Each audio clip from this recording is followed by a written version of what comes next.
Ahora, muchas gracias, Juanjo. Bueno, pues, a ver, yo quería comenzar diciendo que estoy en constante proceso de aprendizaje. Vais a ver, lo dejo muy claro porque yo el vocabulario que utilizo no está para nada a la altura, no es tan técnico, ¿no? Técnico como el que hemos oído de Manuel, de Marta o de Paulina. Pero bueno, lo que pretendo hoy es ofreceros lo que hago, lo que sé y lo que me ha ido funcionando desde que empecé a formarme en esto de las altas capacidades. En relación también con lo que decía un compañero por allí, es cierto que, bueno, pues tenemos circunstancias personales, circunstancias laborales que condicionan mucho la forma de nuestro trabajo. Por ejemplo, en mi centro somos 2 líneas. Yo actualmente estoy en quinto A, tengo un compañero con el que me llevo fenomenal, intentamos trabajar a la par, mi compañero de quinto B, pero no tenemos la misma ni visión de la educación ni la misma formación. Entonces estamos obligados a confluir y eso supone una adaptación de lo que hago y de cómo lo hago, igual que para mi compañero también supone una adaptación constante. Además también estuvimos unos años sin libro de texto, pero bueno, desde que se implementó de nuevo se ha implementado la LOMLOE, pues el centro decidió que todos los cursos, todos los niveles tenían que tener libro de texto, y el libro de texto, bueno, pues ya sabemos que puede ser una herramienta más, pero es una realidad que nos condiciona. Os digo todo esto porque quiero que ubiquéis, ¿no?, un poco lo que os voy a plantear con estas circunstancias. Me ha relajado muchísimo cuando he escuchado antes a Marta decir que, claro, esto tiene que ser poco a poco y simplemente tener las ganas, la ilusión, el entusiasmo, el estar aquí formándonos y aprendiendo, pues ya es un hacer algo. Entonces digo, madre mía, por lo menos hago algo, a lo mejor merece la pena, ¿no?, que verdaderamente lo pueda contar, aunque yo no tengo el nivel de profesionalización en todo esto que los compañeros anteriores. Pues vamos allá, punto de partida, curso 2021-2022 es cuando trabajo con un primer alumno que es identificado como altas capacidades. Sabemos actualmente que hay, bueno, pues que más del 10% o el 10% de la población escolar aproximadamente tiene altas capacidades, pero no están identificados. ¿Qué quiere decir esto? Que hemos estado trabajando con muchos, pero hasta este curso yo no fui consciente de que trabajaba con uno que me venía pues con su informe psicopedagógico. Entras en pánico porque dices a la orientadora, ¿y qué hay que hacer? Le ponemos un nombre, Jaime. ¿Qué hay que hacer con Jaime? Jaime tenía una aceleración curricular. Dice, bueno, pues es que va muy bien, no da problemas, se ha adaptado perfectamente, se aceleró de segundo a cuarto, ha hecho cuarto, ya ves, su expediente es brillante, entonces, pues nada, seguimos. Y eso es un poco lo que recibes. Claro, ¿qué hago? ¿Qué hago yo? Que me gusta ser, siempre en las reuniones con padres, digo que yo soy su oportunidad, que los padres tienen que confiar en mí, porque yo soy como tutor la oportunidad de sus hijos, lo voy a intentar hacer lo mejor posible y acepto, ¿no?, que ellos me hagan una crítica constructiva de lo que consideren que no está bien. Entonces, claro, si yo soy la oportunidad de todos mis alumnos, soy la oportunidad de, en esa promoción tenía también una síndrome de Down con un nivel de 5 añitos que cada curso hacía los libros, las fichas de 3, 4 y 5 años y al año siguiente y al año siguiente, y yo las recogía en quinto y bueno, 20 alumnos en total. Pues decidí formarme. Empecé a formarme, fue cuando conocí la oferta formativa del centro CRFP. Conocí a Paulina, me encantó, hice el de destrezas de pensamiento, el de altas capacidades y dije, bueno, pues poco a poco, Jesús, tampoco es cuestión esto aquí de que seas un experto, tampoco lo pretendía, entonces dije, bueno, poco a poco. Y así fue como, bueno, pues como comencé. También por intereses familiares, nuestros hijos también más o menos en esta época les hicieron un estudio y se identificaron como altas capacidades. Entonces, bueno, pues también me venía la necesidad formativa pues por el ámbito familiar. Y claro, como docente dices, bien, ya veo, aprendí muchísimo en los cursos estos de Paulina, ya veo hasta dónde se puede llegar, analizo lo que yo puedo hacer en el aula, qué se está haciendo con mis hijos, y claro, como que sientes ahí un algo que te mueve a decir, pon todos los granitos de arena que puedas, ¿vale? Entonces decidí pues también convertirme en mi centro en alguien que intenta modificar para que de alguna forma llegase también, pues, por supuesto, a otros alumnos y podamos hacer con otros alumnos lo que me gustaría que se hiciera también con mis hijos. Una de las cosas que aprendí en el curso de Paulina, que era así como esto me lo grabo ahí a fuego, es no poner límites, ¿no? Trabajar con altas capacidades, al fin y al cabo, es retarles, pero es trabajar pues como con todos los niños. Lo único que ellos son capaces de llegar un poco más. En lugar de mirar en esta es la media, pues focalizo en la media. Yo no podía focalizar en la media porque tenía a Andrea con el síndrome de Down, tenía a Jaime, de momento, identificado, y yo dije, bueno, pues ya está, quito límites por arriba, propuestas, actividades abiertas y demás. Y es un poquillo como comencé. A mí me gustan las metodologías activas, el trabajo manipulativo, el ABP, pero es verdad que me faltaba ese abrir, ¿no? Límites y buscar otras cosas que aprendí con Paulina, y es un poquillo lo que os vengo a contar de esos pequeños pasitos que voy dando. Por ejemplo, os voy a hablar por áreas, ¿vale?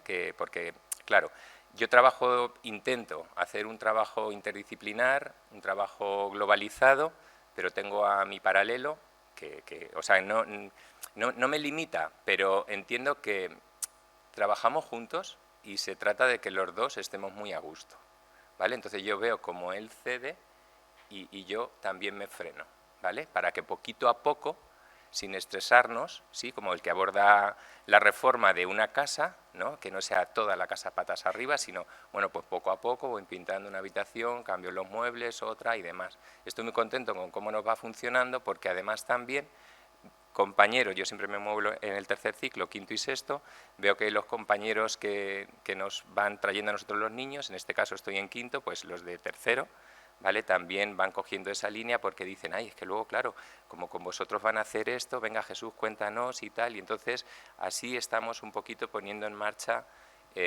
todo el cole, ¿vale?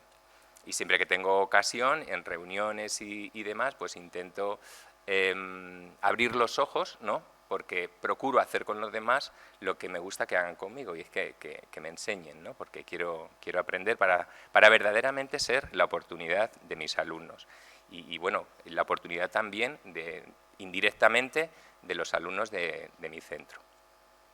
¿Qué hago en el área de conocimiento del medio? Bueno, pues como os pongo ahí, os he hecho una presentación así como muy detallada y minuciosa, ¿vale? Para que quede más o menos claro, porque entiendo que ya por la tarde estamos más cansados de pensar y de apuntar. Digo, bueno, pues para que se les quede ahí clarito. Intento hacer una compactación curricular y presentación de los temas relacionados entre sí de una forma abierta y permitiendo distintos niveles de complejidad en las investigaciones y la muestra de los productos que pueden ser propuestos por el alumnado. Uno de los cambios que he introducido es que hay que hacer esto. Yo trabajaba antes con el aprendizaje basado en proyectos, cuando podía, cuando estuve en un centro que era de una sola línea y entonces sí que podía, pero está en otros centros donde igual al haber paralelos pues te condicionan, ¿no? Pero es verdad que los iba conduciendo hacia un producto final que a mí me parecía muy chulo, y ahora he aprendido que es mejor esa flexibilidad para que los alumnos también puedan elegir. Este proceso, ¿no?, deberá responder a preguntas abiertas y motivadoras que les reten a investigar, a argumentar, a debatir, a reformar y a decidir. Por eso, lo que hago, ya os he dicho que tenemos que trabajar con libros de texto, pero hago unidades de programación proyectadas, un poco ahí, porque el ABP es verdad que también te permite así más esa flexibilización y esa investigación por parte del alumnado, y no seguimos el libro de texto a rajatabla, ni mucho menos, y siempre con situaciones de aprendizaje, es decir, cuando programamos, metemos siempre como un producto final, y ese producto final procuramos que sea interdisciplinar y globalizado, y donde el alumnado vea para qué sirve todo lo que tiene que aprender cada día en el colegio. Son propuestas inclusivas, por tanto, que favorecen la participación activa, el crecimiento intelectual y el bienestar emocional. Y eso para mí es muy importante, porque cuando hablaba con Jaime al principio, yo soy muy de hablar con los alumnos, pero incluso cuando suena la sirena y vamos subiendo la escalera, pues casi siempre voy ahí enganchado al hombro de alguno, de alguna, y vamos hablando y contándonos nuestras cositas. Y yo le preguntaba a Jaime, Jaime, ¿qué tal? ¿Cómo te encuentras? Jaime era amigo de mi hijo, del mismo equipo de fútbol, y lo conocía desde muy pequeño. Bueno, bien. ¿Y qué tal el cole? ¿Te está gustando a principio de curso? Sí, no está mal. ¿Te sientes a gusto? Bueno, sí, ya conozco a los niños y como me va bien. ¿Y de mayor qué te gustaría ser? Pues futbolista. ¿Y maestro? Bueno, es que lo de maestro algunas veces es un poco aburrido porque es como muy hacer siempre lo mismo. Abres el libro y haces las cosas y claro, entonces tú empiezas ahí a decir, madre mía, yo quiero ser su oportunidad, pero veo aquí a un niño aburrido, un niño de un comportamiento exquisito, todo fenomenal, las notas que yo había visto, todo sobresaliente, había hecho la aceleración curricular, como os digo, de segundo a cuarto sin ningún tipo de problema, pero, claro, tiene que haber un crecimiento intelectual, un bienestar emocional y un poquito de movimiento, ¿no? Entonces empecé a hacer esto y por supuesto a raíz de aprenderlo con Paulina, no después de la conversación con Jaime. Preguntas retadoras, ¿vale? Compactar el currículo, agruparlo, darle significatividad a lo que los niños trabajan, porque lo tienen que aprender y que les sirva de estímulo, ¿no?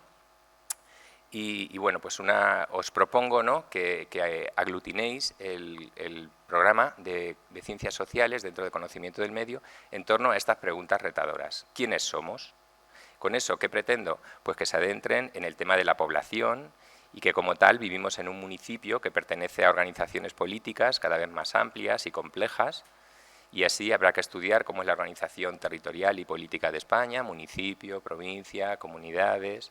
Somos un país, pertenecemos a un continente, Europa, dentro de Europa tenemos que estudiar la comunidad europea y cómo podemos reflejar todo esto en un mapa, y aprendemos a hacer mapas. Nosotros, por ejemplo, que pues eso es Daimiel, es una zona de cultivo, de agricultores, ¿no? Entonces, bueno, pues reflejar los productos que sustentan nuestra tierra y hacemos, pues eso, mapas de la producción, ¿no? de la riqueza, ¿no?, que se produce en la provincia de España, de Europa, de la Unión Europea, porque esto es contenido que tenemos que tratar, que luego en el cuaderno de evaluación tenemos que registrar estas notas, ¿vale? Pero no porque ahora hay que darlo, porque hay que evaluarlo, porque tengo que registrarlo, sino que presentárselo a los niños de modo que vean que es una necesidad, ¿vale? Porque ellos tienen que comprender dónde viven, entre otras cosas porque ponen la tele y escuchan, ¿no?, pues una guerra entre un país, otro país, pertenecemos, el presidente del gobierno, las cortes regionales, y todo eso lo tienen que ir conociendo, pues para entender, ¿no?, dónde viven. Y así, bueno, pues hemos hecho estudios de la población española y de la europea, extrayendo y consensuando y sacando datos de la página del INE, del Instituto Nacional de Estadística y de esa de populationpyramid.net, y eso lo hemos ido reflejando en pirámides de población. Cuando trabajé esto con el grupo de sexto, el grupo este de Jaime, con la promoción que saqué el año pasado, pues claro, ya estaban en sexto, ya estaban un poco más habituados, ¿no?, a qué es lo que yo les pedía, y verdaderamente hicieron unos trabajos muy ricos, ¿no?, comparando, por ejemplo, una pirámide de población de Etiopía, que es una pirámide que con la base muchísimo más ancha, frente a la pirámide nuestra, que tenemos la base más estrechita, y luego en el rango de población de mi edad, pues se ensancha. Este año, que ya lo hemos trabajado también con los de quinto, claro, todavía no están tan acostumbrados, ¿no?, a responder, ¿no?, de forma tan abierta, ¿no?, a las contrarrespuestas y las contrapreguntas que yo les hago, pero un niño, David, me decía, pues Jesús, David tiene una mente en matemática muy desarrollada, me decía, Jesús, si nosotros tenemos una pirámide más estrechita abajo y nuestra pirámide de población en tu franja de edad es más ancha, ¿cómo andar de ahorros? Porque luego no piensas que te vamos a pagar la jubilación. Cuando tú te jubiles es que no va a haber dinero. Claro, porque ya habíamos hablado de los impuestos y de todas estas cosas. Entonces, claro, te das cuenta cómo si no haces un trabajo con actividades cerradas, estás dando cabida a todos. Este niño que os digo, bueno, en concreto son 3 trillizos, pues yo sospecho que son niños también de alta capacidad. Con la promoción esta que os dije que ya Jaime me venía identificado, al trabajar con este modelo, ¿no?, de retos, de propuestas abiertas, sin techo, pues a lo largo del curso yo me fui dando cuenta que otros 2 niños, Iván y Adriana, hablé con la orientadora, pues mira, yo creo que estos niños también son niños de altas capacidades porque viendo las características es que cumplen muchísimas. Además, he estado hablando con las familias y él venía de un pueblo de Murcia y me dijo su madre, pues fíjate qué curioso porque la hermana mayor, cuando vinimos acá, estaban 5 años y estábamos en pleno proceso de estudio de a ver si era altas capacidades y yo veo que Iván es igualito que la hermana. Y cuando hablé con la familia de Adriana también me dijo lo mismo, venían también de Madrid, se quedaron ahí a medias de un estudio, como estaba en infantil no le dieron más importancia, bueno, pues ya nos lo dirán en el cole. Y qué casualidad, ¿no?, que ya no tenía solamente a Jaime identificado, sino a 2 más que no estaban identificados, pero claro, que no estuvieran identificados no quiere decir que no trabajemos con ellos, porque a mí me duele el estómago sin ir al especialista de digestivo e intento tomar medidas, ¿no? Pues entiendo que igual tiene que pasar con estos niños. La retroalimentación. Aquí os voy a ir hablando un poquillo de cómo hago en las distintas áreas y de aspectos importantes. La retroalimentación es muy importante, ese feedback que nos han estado hablando antes. Cuando los niños hacen la exposición, porque todos los trabajos se exponen, pero no solamente se exponen al final, sino que durante el proceso, trabajo mucho en equipo, unas veces los hago homogéneos los equipos y otras veces heterogéneos. ¿Qué tal? ¿Por dónde llegáis? ¿Qué estáis haciendo? ¿Cómo lo lleváis? ¿Qué dudas tenéis? ¿Cómo lo estáis resolviendo? Los demás escuchan y los demás también aportan, porque eso al fin y al cabo es una destreza de lengua. Hay que saber hablar y hay que saber escuchar. Entonces no solamente estamos trabajando conocimiento del medio, y a mí eso me parece muy interesante. Y del feedback, de esa retroalimentación, de la reflexión que exige, pues los alumnos van aprendiendo y modificando sus trabajos y enriqueciéndolos mucho. Bueno, con lo que nos habíamos quedado del apartado anterior, nos da pie a otra pregunta, porque en unos lugares, ¿no?, donde vivimos, porque en unos lugares hay más población que en otros, ¿no? Haciendo el estudio este de España, hay unas zonas más pobladas, menos pobladas, entonces tendrán que estudiar los factores que afectan a la distribución demográfica, entre los que se encuentra el clima, y para ayudar a los compañeros de un nivel inferior a comprender qué es el clima, porque Marta nos lo ha dicho antes, es que en secundaria se estudian muchos contenidos que se estudian en primaria. El clima lo estudian ciclos, primer ciclo, segundo ciclo, lo estudiamos el tercer ciclo y se estudia. Claro, cada vez lo vas ampliando un poco más, como es lógico, ¿vale? Pues entonces lo que hicimos fue eso, un trabajo de investigación sobre el clima y el tiempo. Tuvieron que investigar y el resultado de esa investigación la expusieron a los niños de tercero. Trabajamos mucho con tercero o con cuarto, porque claro, son los niños que luego yo recibo y así, bueno, pues se van metiendo un poquito en la dinámica y a nosotros nos permite ir conociéndolos. Os indico ahí que es muy importante el trabajo de los diferentes niveles cognitivos según la taxonomía de Bloom, dando mucha importancia a las habilidades de pensamiento superior, como son pues analizar, evaluar y crear. Estábamos muy acostumbrados pues a las de nivel inferior, de recordar, comprender, y el no poner límites por arriba te facilita mucho trabajar las de orden superior. La siguiente pregunta retadora es: ¿nuestro planeta Tierra está en peligro? ¿El efecto invernadero está afectando solo a unas zonas o está afectando a todo él? Y así tienen que investigar sobre las capas de la Tierra, cómo la podemos representar, su enorme tamaño, sus características, movimientos, la Luna, otros planetas, el Sol. ¿Producción que hicimos? Pues un planetario y luego una exposición del planetario. Procuramos también, cada vez que hay un trabajo, que sea distinto, ¿no? Para darle variedad y para que también, por ejemplo, este trabajo de hacer un planetario tenía mucho más componente de trabajo de plástica, trabajo artístico. Iván, por ejemplo, que no estaba identificado de forma oficial, estaba identificado por mí solo, pues Iván dijo: a ver, Jesús, si vamos a hacer un planetario, tenemos que ver a qué distancia está un planeta de otro, qué relación hay de tamaños. Entonces él dijo: esto nos va a llevar muchísimo tiempo. Claro, él se hacía unas preguntas que otros no. Bueno, pues no les voy a exigir, ¿no?, que hagan el trabajo a todos por igual, porque no todos tienen esa posibilidad, pero sí que voy a ser facilitador para que cada uno pueda llegar o intentar llegar a desarrollar sus máximas posibilidades. No identificado, por tanto, como pongo ahí, no quiere decir que no se trabaje su diferencia. Con propuestas abiertas es posible hacerlo. Pero ¿desde cuándo existe el planeta Tierra? ¿Quién ha vivido en él? Y con eso pues dimos paso al trabajo de la parte de historia que hay que hacer siempre en ciencias sociales. Aprovechamos que la reina María Cristina nos concedió a Daimiel el título de ciudad porque nos hizo una visita y así fue como comenzamos. Este trabajo, cuando lo hice, me dijeron los niños: bueno, Jesús, y luego ¿a quién le vamos a contar? Porque claro, ellos ya se meten en la dinámica, la historia ya sabéis que se trabaja por el final. ¿Y a quién les vamos a contar? ¿Qué vamos a hacer con esto? Digo: pues mira, es que haced lo que queráis. A ver qué se os ocurre a vosotros. Claro, ya llevamos un tiempo trabajando con ellos.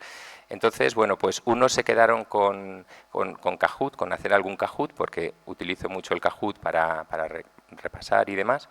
Otros con las tarjetas preguntonas, que son unos cartoncitos que mi hermana es enfermera y me proporciona muchísimos. Cartoncitos más o menos de este tamaño, y hacemos muchos juegos inventados muchas veces por ellos para recordarlos el tema y demás. Y el grupo, en esa unidad de programación, siempre hago trabajo cooperativo, pues decidí, porque así lo aprendí con Paulina, decidí hacer grupos homogéneos. Entonces puse un grupo de 3 donde estaban el identificado Jaime, Adriana e Iván, y los no identificados. Entonces, claro, resultó un grupo súper potente. A ellos se les ocurrió hacer una presentación Google que antes no habían hecho otros compañeros. Y bueno, pues muy bien, porque ellos lanzaron esa posibilidad, inmediatamente otros niños empezaron a decir: claro, ¿y por qué ellos lo hacen y nosotros no? Digo: hombre, vosotros también lo podéis hacer, pero me han servido para ir abriendo puertas y ir abriendo horizontes a otros niños que también quieren. En conocimiento del medio lo presento de una forma similar, con preguntas retadoras que van enlazando y dando significado a todo el programa que tenemos que hacer. En matemáticas siempre hago un reto inicial, una pregunta de: pues nos ha traído Manolo, bueno, era el conserje Manolo, ahora es Ubaldino, nos ha traído Ubaldino tantos paquetes de folio, pero dice que nos corresponden tantos por clase. Entonces, chicos, ajustadme, que yo no tengo ahora mismo ganas de pensar tanto, cuántos paquetes de folio nos corresponden, tal. Un reto, ¿no? Que los niños vean: pero si es que nos salen números decimales, no sabemos, no nos acordamos. Bueno, vamos generando necesidad, ¿no? Que ellos vean que luego vamos a tener que dividir con decimales, pero ya no es porque lo ponen en el libro en la página 76, sino porque queremos resolver, queremos ayudarte para el problema que tienes con Manolo. Entonces siempre lo empiezo así. Trabajo con material manipulativo. ¿Por qué? Porque el material manipulativo también permite propuestas abiertas. A mí me encanta el geoplano. Y, por ejemplo, el otro día yo les di: chicos, ahí tenéis el geoplano, no me acuerdo de la fórmula porque yo se me olvidan mucho las cosas, de la fórmula del área, que estamos con las áreas del rombo, conocíamos la del rectángulo, pero coged el geoplano e intentad recordármelo, pues que no me acuerdo, y a ver quién lo puede descubrir. Y David los trillizos que os digo yo, que también van a ser altas capacidades, pues David identificó perfectamente que el área del rombo es la mitad del área del rectángulo. Y ya os digo, el geoplano para matemáticas, genial, porque se puede trabajar el 90%, 95% de los contenidos de matemáticas y es un material que, claro, cuando ya otros niños se saben las cosas, en lugar de mandarles más ejercicios sobre lo mismo, pues Jesús, puedo coger, es que ya te lo piden, puedo coger el geoplano a ver qué descubro. Entonces a mí me parece un material genial. Y os dejo ahí la presentación, hay unas fotos para que veáis más o menos algunas muestras de cositas que hemos ido haciendo, experimentos y demás. Ahí veis a Jaime con el geoplano, ¿vale? Con su cuaderno, tomando indicaciones, intentaba demostrar algo de la división. Y en el área de lengua, simplemente, y ya con esto termino, que ya me han echado el alto, en el área de lengua lo que hago es vincularlo todo, las propuestas creativas, las actividades sin límite por arriba, porque también hacemos ejercicios del libro, porque bueno, pues alguno hay que hacer, a la escritura creativa. Siempre escritura creativa. ¿Por qué? Porque aprendemos lengua para poder comunicarnos de forma oral o escrita y para comprender las producciones orales y escritas que nos llegan. La escuela tiene que ser una preparación para la vida. Entonces, bueno, pues siempre propuestas de escritura creativa. ¿Qué consigo? ¿Atiendo a las altas capacidades? Sí. ¿Pero atiendo a los que tienen una capacidad media? También. Pero no pongo límite. Y el feedback que recibo siempre de los niños y de las familias es que están motivados, es que les gusta el cole, porque siempre hay algo nuevo, porque no hemos llegado, es que ya he llegado hasta aquí. El límite no está en llegar al 10, el límite es pues eso, en cada uno lo que puede dar de sí. Y entonces, bueno, pues es un gusto, ¿no? Cuando te dicen, es que vienen al colegio tan contentos, o soy el último en bajar la fila, porque llegan las 2 y chicos, que os vayáis, que ya ha tocado la sirena. Pero algunos quieren seguir ahí y entonces eso es una satisfacción grande. Y bueno, ahí os he dejado para que veáis algunos ejemplos. El de Cuéntame un cuadro me surgió con lo de ¿por qué? ¿Por qué? ¿Por qué? Fuimos a una exposición de un pintor, ahí lo explico, vimos ese cuadro y me vino el recuerdo de lo que nos decía Paulina. Entonces era empezar, un señor está sentado en la acera de ¿qué es lo que ves? Que un señor está sentado en la acera de su casa. ¿Por qué? Porque está muy cansado. ¿Por qué? Cada niño se iba inventando por qué. Y así conseguíamos, con las preguntas que vemos en el texto en el tercer párrafo, pues cada niño iba redactando su texto de lengua. Entonces, bueno, son propuestas de escritura creativa. Y por último, pues eso, que las altas capacidades tienen las mismas necesidades que el resto del alumnado y nosotros la obligación, porque nos pagan, de satisfacerlas. O al menos yo lo entiendo así. Gracias.